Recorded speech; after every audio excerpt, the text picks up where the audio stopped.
Hey there folks, it's me TheTacticalBrit, and Insurgency is bringing its Nightfall DLC to the game this June. It's currently available on the community test environment, and I've got some hands-on footage today of everything the night vision element of Insurgency has to offer, and a full breakdown of everything that will feature in this update.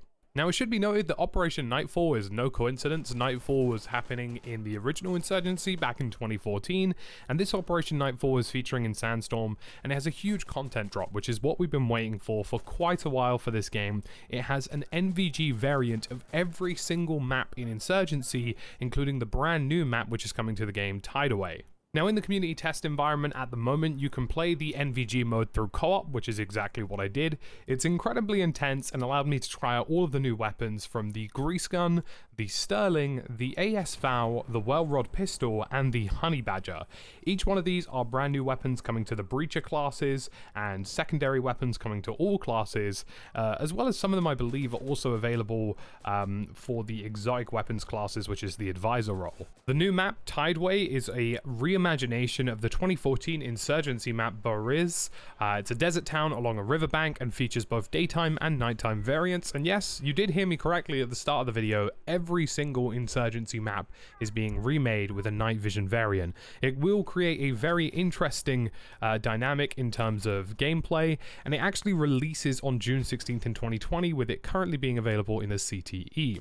Now, alongside all of this, there are NVGs. There are, of course, military-grade NVGs, the soft NVGs, which are like the 4-scoped NVGs, which give you a much wider field of view, the civilian NVG, the military NVG, and there is NVG parity across the classes. So if you're on the security enforcement side, you will have much better NVGs available to you that have a wider field of view and are definitely much brighter. If you're on the insurgent side, you will have weaker NVGs that have a limited scope in terms of field of view, and these do cost points in terms of your loadout, so that's something to be aware of as well.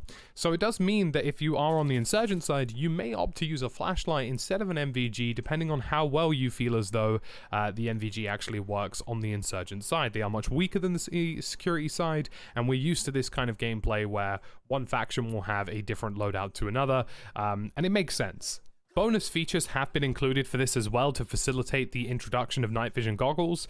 We also have the IR laser sight, which allows you to toggle your H key in order to activate the IR laser, which of course you can see and everybody else can see. There is also an IR flashlight, which means it doesn't appear as a regular flashlight to everybody else, but it is an IR flashlight, so if you have the goggles equipped, you will be able to see them. The IR laser is incredibly powerful and can be seen at all kinds of ranges, so you will have to be careful with it and toggle it off and on when you find yourself in a PvP environment, but the IR flashlight is pretty weak in terms of how well it operates. It does illuminate what's directly in front of you, but it does have a limited scope, and of course, naturally, if you reload your weapon, your flashlight may indeed point towards the ground or point away from your designated target.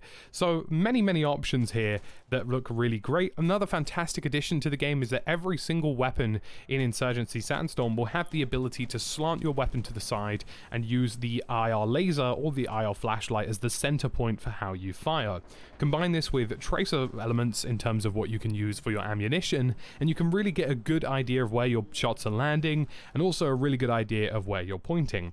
Now, if you happen to turn off your NVG goggles by pressing the B key, you will go back to your regular optic. So you can slant to the side and use the side of your weapon and the laser sight when you have the NVGs on, and when you have the NVGs off, you can use the regular optic. You can also disable this option entirely and just use your normal optics without the slant available, such as a hollow sight or anything in between. Of course, these also have the option to raise or lower the brightness of the individual reticles as well. So lots and lots of huge options in terms of how you want to manage night vision goggles in the game and how you'd like to use them. I personally opted for using the new weapons like the SMGs, like the Honey Badger, the AS-FAL, and more. The Grease Gun especially is quite cool because it does have an advanced suppressor which increases the sound suppression and reduces recoil, and use that with the slanted sight optic alongside an IR laser, which I found to be very effective.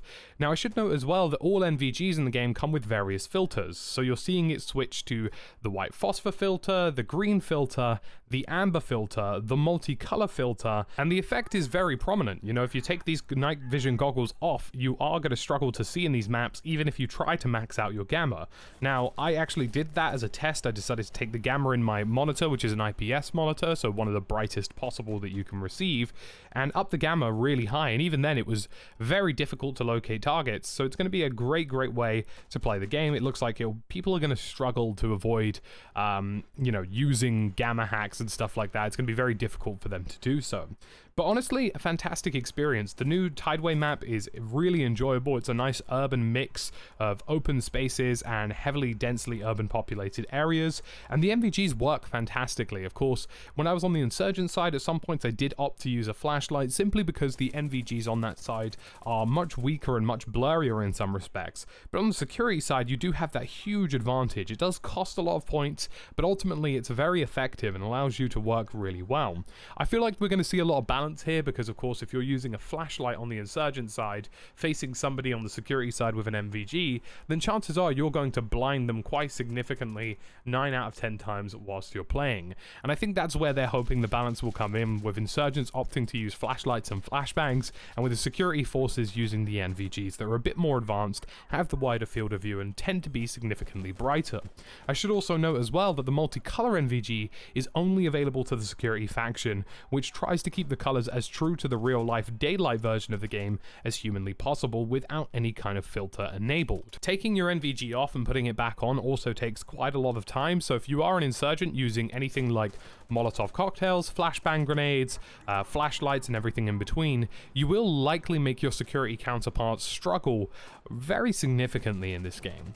But overall, I think it was a fantastic experience. This is the content drop we've been waiting for. It adds a whole new dynamic to lots of original maps in the game that makes them feel much more intense and much more CQB orientated. I think this is probably my favorite update to come to the game, and I hope it's indicative of what we see in the future. And really for Insurgency, you know, they've got this fantastic offering now. You've got NVG variants of every single map. You've got daylight variants of every single map. We've got new weapons, 4 to 5 new weapons, which is insane. And I feel like they're heading in a much more positive direction. I feel like I stopped playing Insurgency Sandstorm purely on the basis that there just wasn't enough content, but this has turned that right around, and the NVGs are going to be a fantastic addition for co-op as well. I played co-op today entirely because on the multiplayer segment of the CTE is the daylight variant of the new map, but honestly it was so good, it was so intense, and I can imagine how intense NVGs will be in things like Frenzy co-op or things like hardcore co-op as well. So huge shout out to the guys over at Insurgency for making this. It's been an incredible update, and I feel like when it releases to the general public in mid-June, they're going to have a hell of a good time with it. So folks, that's it from me today, TheTacticalBrit. Thank you for watching, and I'll catch you again in another video. Leave a like, of course, and subscribe. I stream 5 to 6 times a week at 6 PM UK time, Monday to Saturday, so make sure you check those out too. As always, thank you for watching, and I'll catch you in another video.